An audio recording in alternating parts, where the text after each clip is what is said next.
When I moved away from Minnesota for a while, I realized there are so many weird things about Minnesota and Minnesotans. So if you are thinking about moving here, you should definitely watch this video first because I'm going to prepare you. Number 1 is the Minnesota accent and slang. So most people from Minnesota don't actually have that really strong accent like you hear in the movie Fargo, but we do have a lot of Minnesota slang.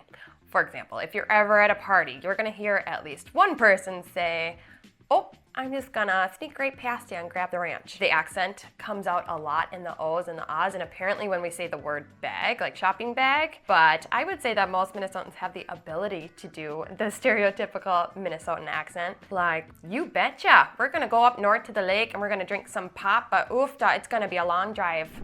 Number 2 is hesitating at a four-way stop. So normally, if two people get to a stop sign at the same time, there are already rules in place for who goes first. But not in Minnesota. Two people get to a stop sign at the same time, they'll wave you on, then you'll wave them on, then they'll wave you on, and then you'll wave them on until you both go at the same time, and then you go back to doing that again until somebody finally just goes. Aside from that, there are also some overly polite drivers that will try to wave you on at inappropriate times. For example, when I was 16, just got my license, the light turned green, somebody waved somebody on taking a left, and I came up on the right-hand turn lane and smashed into her. So don't do that.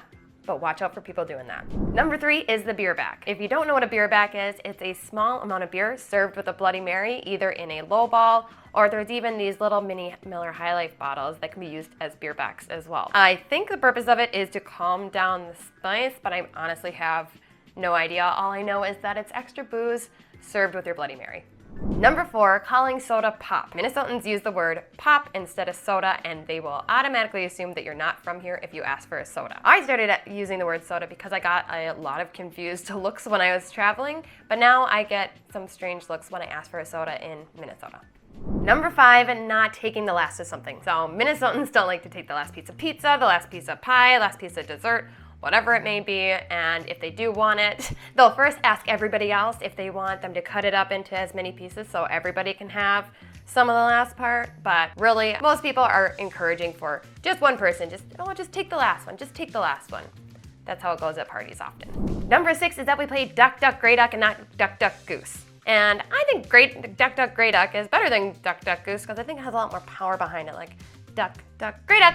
Number 7 is the monthly tornado alarm. So every first Wednesday of the month, they test the sirens and it goes on for about a minute, but you know if it's a real emergency if it goes on for longer than a minute, up to 3 minutes, and then keeps repeating. It's just something good to know if you are going to move here so you don't panic whenever you hear an alarm. Number 8 is heading up north. So if you're from Minnesota, you already know exactly what that means. But if you're not, you're probably thinking, well, what's up north? All it means is that they're gonna go up to a cabin or to a campground and hang out by a lake. Super Minnesotan thing to do. Number 9 is Minnesota goodbyes. So this is the way that Minnesotans signal to other Minnesotans that they're about to leave.